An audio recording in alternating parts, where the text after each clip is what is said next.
Hi, hello, hi everyone. How are you all doing today? You're welcome once again to Cake Cottage Academy. This is our summer cake party edition or series. This is our summer cake party series, and this is the last edition in this series. We started this series I think the last week in June.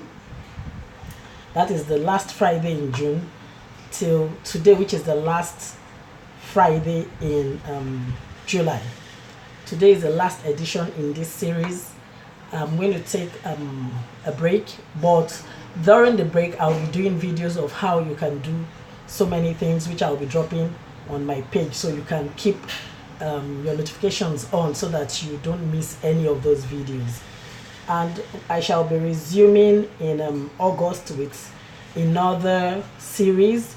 It's either going to be desserts or various cookies. I'm not sure which will come before the other, after which I would go to the wedding edition, and then the final one, which will be for this year, will be the Christmas Came Early edition series. Sorry guys.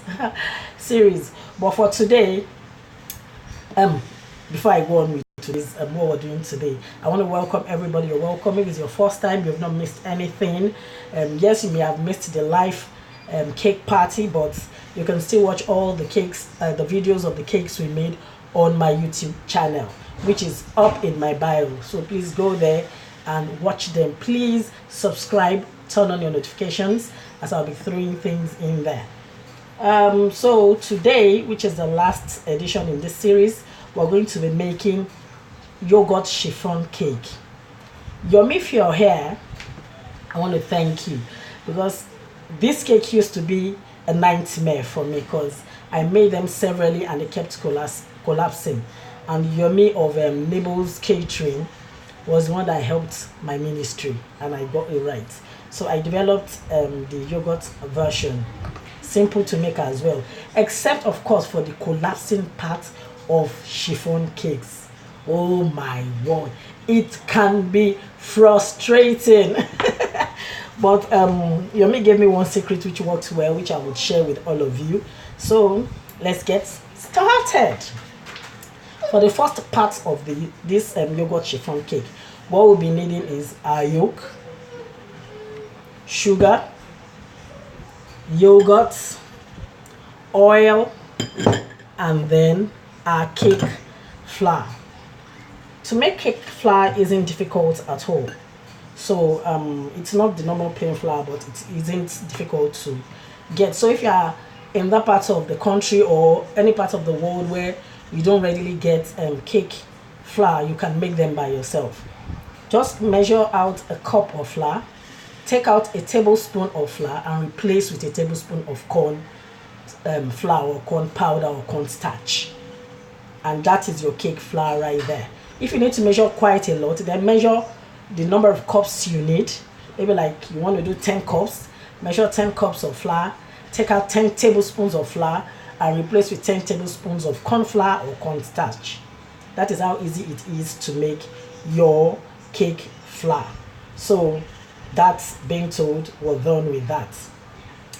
So to do the first aspect of this cake, because we'll be needing to make the meringue, which we're going to be adding to the cake batter, and that is where the cake gets its rise from. We're not using any baking or rising agents in this cake. So from the meringue that we're going to mix, that is what will give the cake the rise. And also, before you start this cake, or midway, maybe when you finish this first part, turn on your oven. It needs a hot place so that the cake doesn't collapse when it gets into a cool oven. So turn on your oven, let it heat up a bit before you put in your cake. So we're going to get right to it. Like I said before, our yolk, yogurt, sugar, flour, cake flour that is, and oil. Then you can add flavor, it's optional. but I just love to flavor up my cakes. You can ignore the flavor if you don't want to use that. So we're going to start by adding our sugar to our egg yolk. I'm going to combine that properly. Then next we're going to add our yogurt into this mix. It's easy to mix, guys. It's really lovely to mix. Comes out really beautiful except for the collapsing part. Then you're going to mix those to combine. I hope you can see into my bowl, guys. And then next you add your oil. Okay. Then before I mix up those, I just want to add my flavor at this point. Just a little bit of, I'm using butterscotch, but feel free to use whatever you like. Okay. Then we mix that everything to combine. Next we'll add our cake flour. And then we'll mix to combine. Okay, so guys, how are you all enjoying your weekend? I actually don't like to spend too much time online because in this part of the world, data is quite expensive, and people always complain or they don't want to be online for that long. We're so conscious of our data, so I try to make the process as short as possible. Okay, so our batter is ready. We're going to set this aside while we start with the meringue part. So for making our meringue, we need egg whites, we need sugar, and this is my cream of tartar. I'll be using my hand mixer for today's beating, but feel free to use your table mixer if you have that.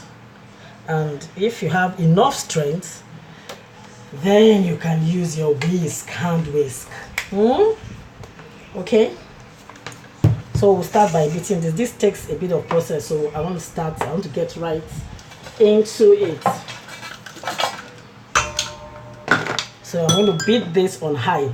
Remember, when you're mixing your meringue, please let your working tools be free from oil, and you can do those by washing your tools and rinsing in warm water, and also add vinegar to help kill and neutralize whatever fat residue you have in your working tools.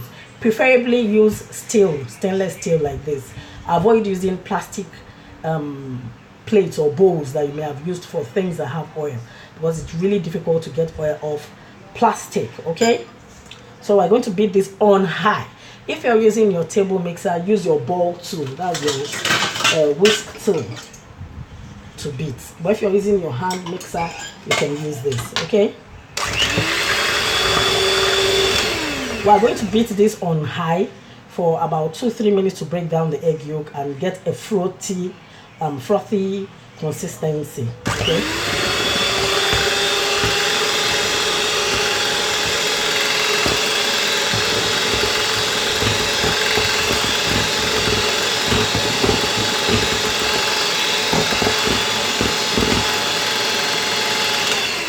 Okay, I think we've gotten to the frothy stage, and at this stage you start adding your sugar in batches, and you also beat on speed.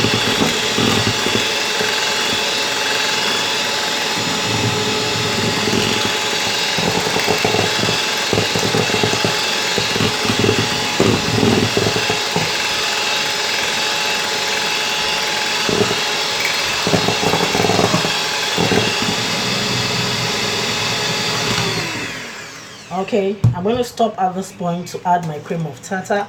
What that does is to add volume to your meringue mixture. Okay, it's just to give it volume while you work. I'm going to add a little bit of sugar more. We're going to beat this till we get to a tough peak, stiff peak, that is.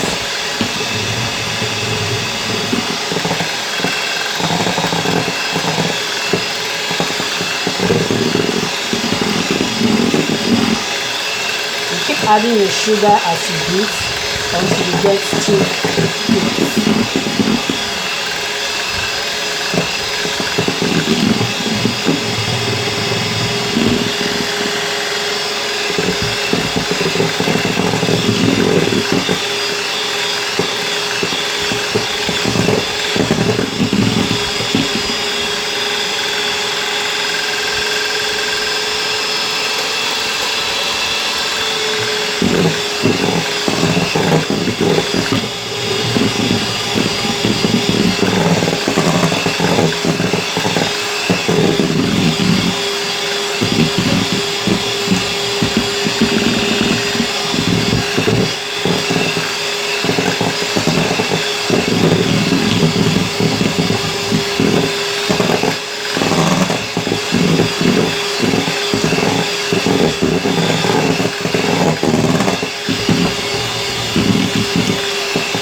Give me a minute, guys. I just want to check out my connection.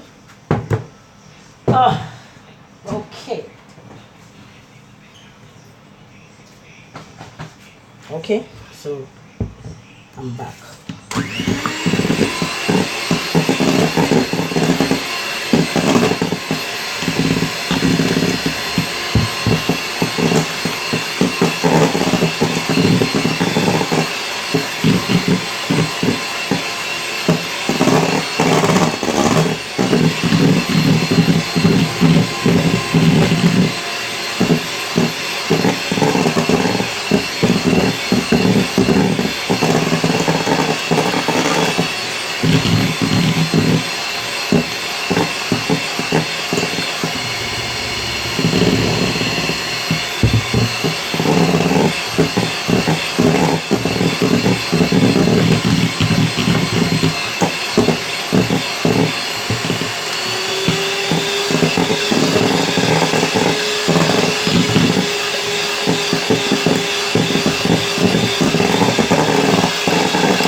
That's the last bits of my sugar.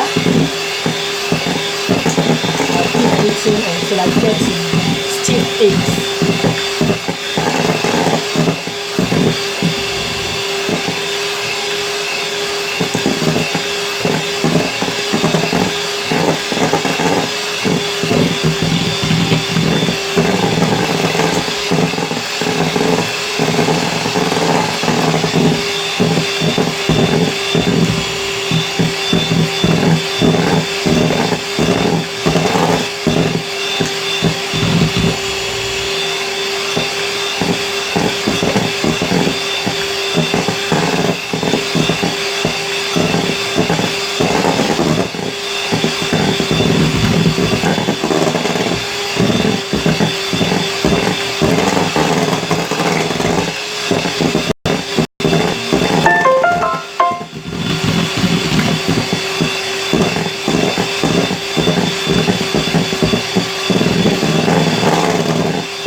One good way they say you can check if your meringue is ready is to turn it upside down, and if it doesn't fall out, then it's ready. It's already at its stiff peak. You can see that it's not falling out of the bowl. So our meringue is ready. Now I'm going to bring back the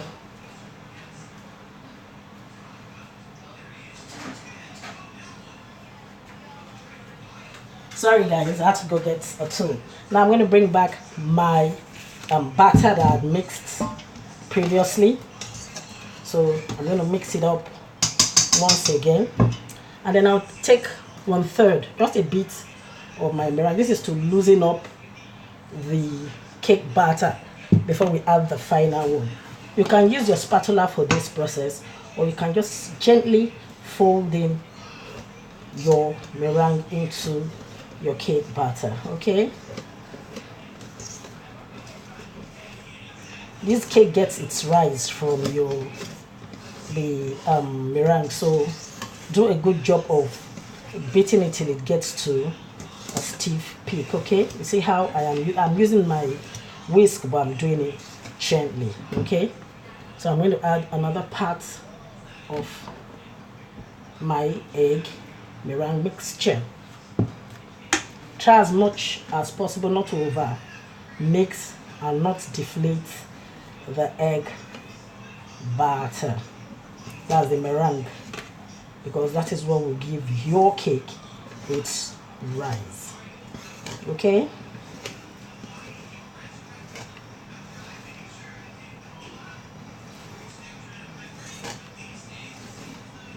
make sure you get to the bottom of your pan, because you could have raw batter there that is not getting properly mixed with the meringue. So I'm adding my last batch. You can use your spatula to do the folding in, or you can just use a whisk like I am using here.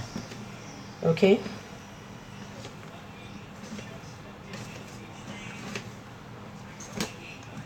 has a lovely color. I don't know if you guys are seeing the color. It's really beautiful. I don't know what color this is, please don't ask me. Okay, so I'm making sure my egg batter gets to the bottom of my pan so that every part gets properly mixed in. Okay, don't get tempted to over mix, if not your batter will deflate. Okay, so this is my batter, is ready to go into my pan. All right, so for today I will be making using my I'll be baking using my what is it called now, sorry guys, aluminium foil plate. Okay, one information you should know at this point is, if you are making using a pan, if you're baking it in a pan, please use parchment paper around within the pan and even at the bottom, or for those of us in Nigeria, you can use brown paper. We all know those brown paper, don't we? The ones tailors use. You can use those to line the bottom and the sides of your pan. And you will fill your pan 3/4 way up. Give it space for it to rise. You need to leave space for it to rise. Okay,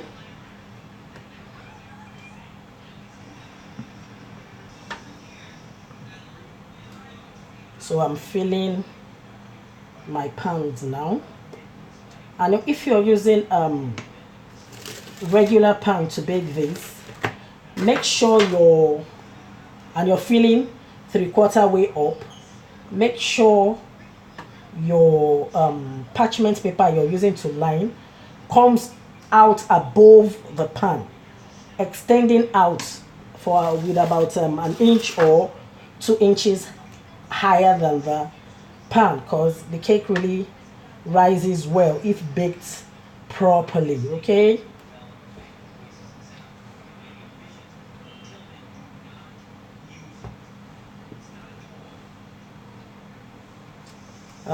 when these go into the oven, I have something to inform you guys about this cake. Still, I used to call it cake from hell.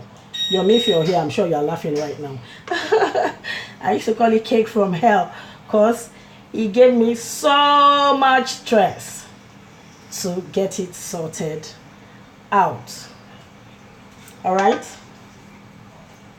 so our cake is ready. Just tap once to release air pockets, large air pockets, and these are ready to go into the oven. I'm going to take them to the oven now. I'll be back with you guys in a bit.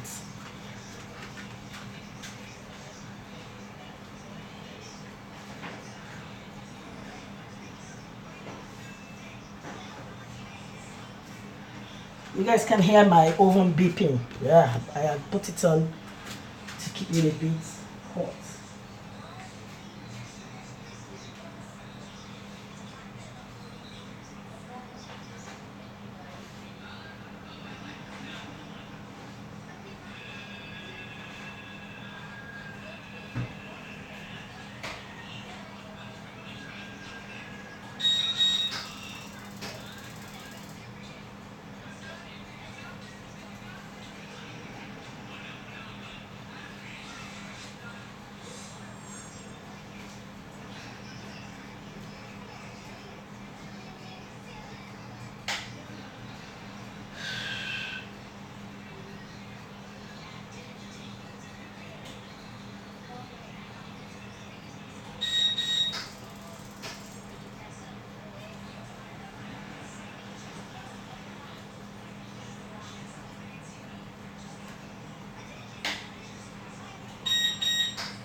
Okay, sorry guys, I was setting my oven.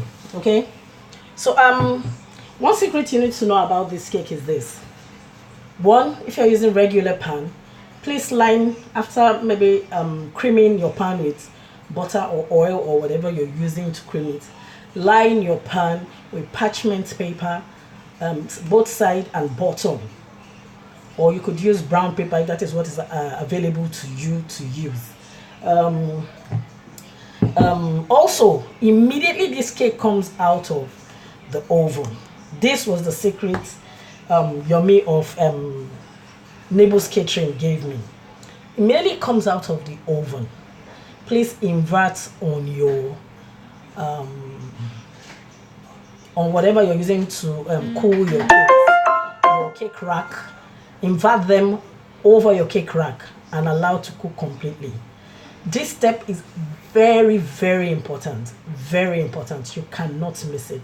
If not, you're going to have a collapsed cake on your hands, and that's not going to be good. As much as I've tried it severally and I have perfected how I make the cake, that's the chiffon cake, at times I still have issues with collapsed chiffon cakes. So you must not omit this point of inverting them on your cooling rack to cool completely before you turn them over. That will prevent the cake from collapsing or sinking on you. As usual, I'm going to send in the recipe with the pictures of the cake. My hands are, in fact, my fingers are crossed, hoping that they don't collapse, so I can get you guys to see the finished work, and then I'm going to send the recipe in. So they really come out really beautiful, very spongy, not too sugary, not too oily, just the way you would like to eat, not too sweet cakes. Do you get, guys? So you can do this to give as gifts, maybe in packs like I just did, or you can also sell them that way. Okay, so feel free guys to ask me questions. Today is the last edition in this series of our summer cake party. I'm going to have a break and I'll be back in is it August? No, I'll be back in September with the making another series. I think we're going to have the various cookies series, and we're going to have the dessert series, because that by September the wedding is upon us, so you would have to learn a few simple desserts you can make to make some money during that season. Even if you don't get the wedding cakes, you can get the desserts, simple and nice. But take note, desserts are not cheap because of what it entails to make, what you need, the ingredients you need to make desserts. After which we'll do the Christmas Came Early edition, so that we can prepare to make sales for Christmas. Even if we are not perfect at decorating our cakes, you can make simple, lovely cakes that you can sell on iced, properly packaged, and make some money during Christmas. So those are the activities I have lined up from now till the end of the year, God's willing and with God's grace and his strength. So guys, don't go away, don't leave the page, don't leave my page, don't unfollow, remain there, because for the whole of August we're going to be having 2 videos per week on my IGTV, which you can watch to learn how to make so many things. Like some of the things we used in making some of these cakes, I'm going to show you how to make them at home with the ingredients in your pantry. Thank you all for joining me today. Please invite others to follow and to turn on their notifications. If you have missed any of the past 5 cakes we have made, okay, including today's one, making it 5, please go to my YouTube channel. The link is in my bio. Subscribe and turn on your notification. Thank you all for being here. Thank you for all the people who have reached out to me to join my online class. Thank you. God bless you all. This is just the beginning. So many great things to happen right here. I hope we're all growing together, and I hope we're not learning all these things to give out for free. Everything costs money. Cake is not free. Making cake isn't free. Charge your worth. Charge the worth of the quality of your cakes. Please charge. I always say that to everybody I know. Thank you all. God bless you all. Bye.